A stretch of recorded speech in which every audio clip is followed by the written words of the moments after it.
So I've given a challenge to Dave. My dad, when he used to make bacon, lettuce, and tomato sandwiches, always used to put peanut butter on them. And I thought that's just the way bacon, lettuce, and tomato was. Use Miracle Whip and peanut butter. And Dave's like, I said, well, just give it a try. So Dave's going to try it. Here it goes. Let's see what he thinks. If it screws up my sandwich, you're going to have to make me a new one.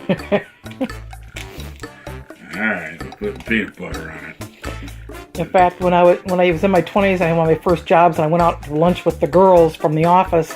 I had ordered a bacon, lettuce, and tomato sandwich at the restaurant, and I said, "Oh, no peanut butter?" And she said, "What?" And at that point, it dawned on me that that was not a normal thing, but I grew up with it. So we're to see what Dave thinks. I don't know about this. You're going to be making me a new sandwich. We'll see. BLT. BLT. With Miracle Whip and now peanut butter.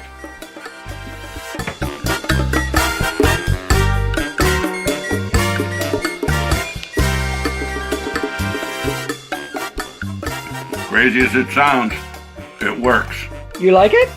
Yeah, it's good. Surprise. My dad would love you for this. Who would have thought? Yeah. Adds a whole new dimension to it. Would you put it on your next sandwich? Oh, yeah. Really? This is a new thing for you now, huh? Could be. Yeah. How about that? There you go, Leroy. It just goes to show everything's good with bacon.